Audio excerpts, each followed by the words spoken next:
에스겔이 어느 날 하나님의 신에 이끌려 골짜기로 갔습니다. 그곳에서 에스겔 선지자는 마른 뼈들이 가득 찬 환상을 보게 됩니다. 선지자는 즉시 그것이 당시 이스라엘 백성들의 상태인 것을 알아차렸습니다.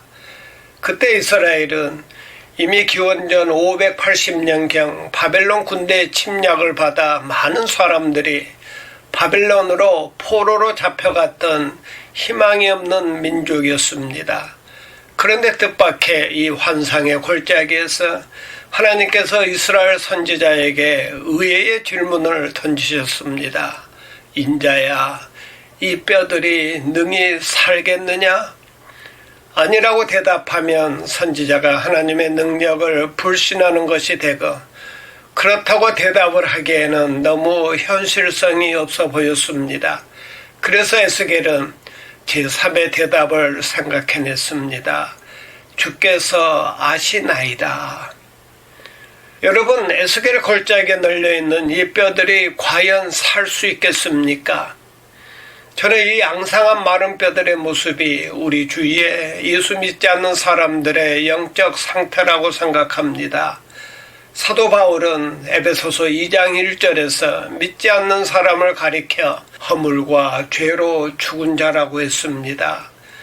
허물과 죄로 죽은 자들이 다시 살아날 수 있겠습니까? 그러면 무엇으로 죽은 자들을 다시 살려낼 수 있겠습니까? 우리는 오늘 에스겔서 37장 1절부터 10절에서 그 해답을 찾으려고 합니다. 오늘 성경은 크게 두 단락으로 나눌 수 있습니다. 1절부터 3절까지는 전반부이고 4절부터 10절까지는 후반부입니다. 전반부는 진단이고 후반부는 하나님의 처방입니다. 진단은 무엇입니까? 2절입니다. 다 같이 읽겠습니다. 나를 그 뼈 사방으로 지나가게 하시기로 본즉 그 골짜기 지면에 뼈가 심이 많고 아주 말랐더라. 진단은 죽었다는 것입니다. 마른 뼈처럼 이미 생명을 잃었다는 것입니다. 희망이 없다는 것입니다. 그러나 다행히 처방이 있습니다. 과연 이 뼈들이 다시 살 수 있겠는가? 두 가지 처방이 주어집니다. 첫 번째 처방은 주의 말씀을 대언해야 한다는 것입니다. 4절입니다. 다 같이 읽겠습니다. 또 내게 이르시되 너는 이 모든 뼈에게 대언하여 이르기를 너희 마른 뼈들아 여호와의 말씀을 들을지어다. 마른 뼈들을 향하여 하나님의 말씀을 대언하라는 것입니다. 죽은 자들에게 하나님의 말씀을 전하라는 것입니다. 공동묘지에 가서 복음을 전하라는 것입니다.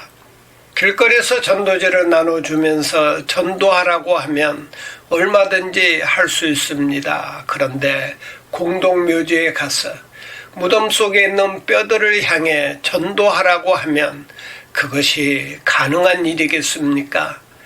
그런데 그것이 하나님의 종들이 할 일이라는 것입니다.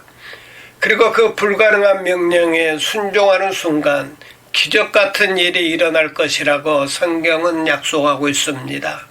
5절과 6절입니다. 다 같이 읽겠습니다.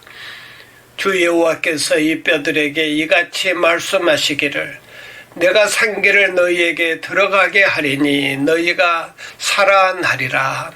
너희 위에 힘줄을 드고 살을 입히고 가죽으로 덮고 너희 속에 생기를 넣으리니 너희가 살아나리라. 또 7절에 보면 이와 같은 일이 실제로 일어납니다. 다 같이 읽겠습니다. 이에 내가 명령을 따라 대언하니 대언할 때에 소리가 나고 움직이며 이 뼈 저 뼈가 들어맞아 뼈들이 서로 연결되더라. 무슨 말입니까? 에스겔 선지자가 마른 뼈들을 향해 하나님의 말씀을 전하는 순간 죽은 자들이 살아나는 부활의 기적이 일어나기 시작했습니다. 여러분이 사랑하는 이웃들이 살아나는 기적을 보고 싶지 않습니까? 하나님은 우리가 마른 뼈들을 향해 복음을 전해야 한다고 말씀하셨습니다. 이것이 영적으로 죽은 이웃을 살리는 하나님의 첫 번째 처방입니다. 두 번째 처방은 성령님께서 역사하시도록 기도해야 합니다. 8절입니다. 다 같이 읽겠습니다. 내가 또 보니 그 뼈에 힘줄이 생기고 살이 오르며 그 위에 가죽이 덮이나 그 속에 생기는 없더라. 마른 뼈들을 향해 하나님의 말씀을 전하자 뼈들이 맞추어지고 힘줄이 생기고 살이 오르고 가죽이 입혀져 사람 모습이 되었습니다. 그런데 한 가지 부족한 것이 있었습니다. 무엇입니까? 그 속에 생기는 없더라.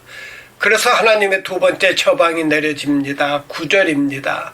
다 같이 읽겠습니다.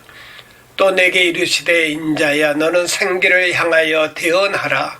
생기에게 대언하여 이르기를 주 여호와께서 이같이 말씀하시기를 생기야 사방에서부터 와서 이 죽음을 당한 자에게 불어서 살아나게 하라 하셨다 하라. 이번에는 생기에게 대언하라는 것입니다. 생기야 사방에서부터 와서 이 죽음을 당한 자에게 불어서 살아나게 하라. 생기가 누구입니까? 성령입니다. 성령을 히브리어로 루아흐라고 합니다. 이 단어는 성령으로 번역되기도 하고 생기 혹은 호흡으로 번역될 수 있습니다. 성령은 하나님의 생기요 하나님의 호흡입니다. 이 처방은 영적으로 죽은 사람이나 혹은 죽은 공동체, 즉 에스겔 시대의 이스라엘을 살려내기 위해서는 말씀 사역과 함께 성령 사역의 필요성을 강조하고 있습니다. 말씀과 함께 성령이 임할 때 바로 그 순간이 죽은 자들이 살아나는 순간입니다. 예수님은 제자들에게 오직 성령이 너희에게 임하시면 너희가 권능을 받고 예루살렘과 온 유다와 사마리아와 땅끝까지 이르러 내 증인이 되리라 이렇게 마지막 부탁을 하시고 승천하셨습니다.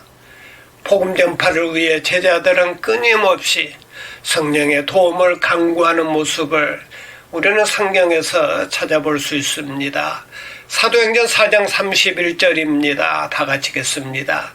빌기를 다음에 모인 곳이 진동하더니 무리가 다 성령에 충만하여 담대히 하나님의 말씀을 전하니라. 오늘 에스겔서 37장은 바벨론에서 아무런 희망 없이 고달픈 포로 생활을 하고 있는 이스라엘 백성들의 회복과 부활을 예언하는 환상의 드라마로 주어졌습니다. 하나님께서 이스라엘 백성들에게 회복을 약속하시고 그 약속을 반드시 이루시겠다는 것입니다.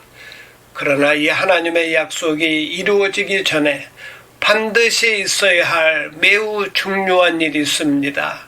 에스겔서 36장 37절입니다. 다 같이 읽겠습니다. 주 여호와께서 이같이 말씀하셨느니라. 그래도 이스라엘 족속이 이같이 자기들에게 이루어 주기를 내게 강구하여야 할지라. 회복의 방편으로 부활의 방편으로 기도를 요구하고 있습니다. 우리가 간절히 기도할 때 우리의 중보 기도를 통해 죽어가는 영혼을 살리는 새 생명의 역사를 하나님께서 하시겠다는 것입니다.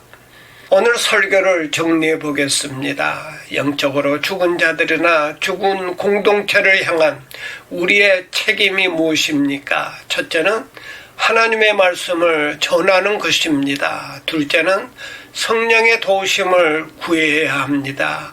그때 하나님의 생기신 성령께서 임하시겠다는 것입니다. 그때 우리의 이웃과 우리의 공동체는 더 이상 죽은 자가 아니라 그리스도 안에서 영적으로 살아날 것입니다. 이것이 바로 하나님의 부흥입니다. 에스겔 골짜기의 마른 뼈들이 살아 일어날 때 그들은 이제 거대한 하나의 군대가 되었습니다. 10절입니다. 다 같이 읽겠습니다.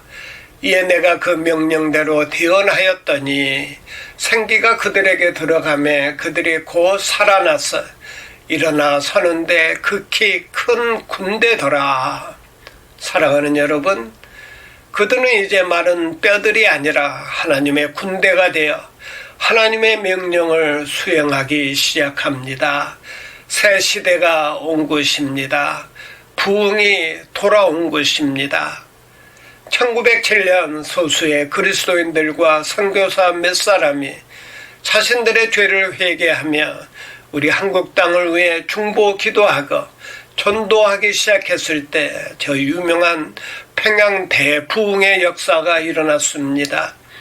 일제치하에서 정치적으로 희망이 끝난 우리 한민족의 골짜기에 영적 대부흥이 일어났습니다. 이런 부흥의 역사가 우리 교회에, 우리 삶에 다시 일어나길 간절히 소원하고 부르짖어 기도하는 복된 성도가 되시길 바랍니다. 아멘.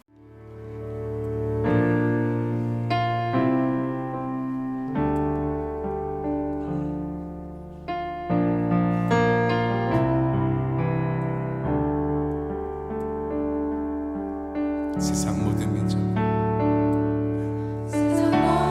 민족이 구원을 얻기까지 쉬지 않으시는 하나님,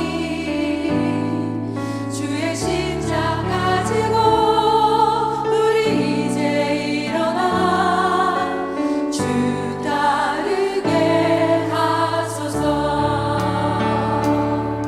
세상 모든 육체가 주의 영광 보도록 우릴 부르시는 하나님,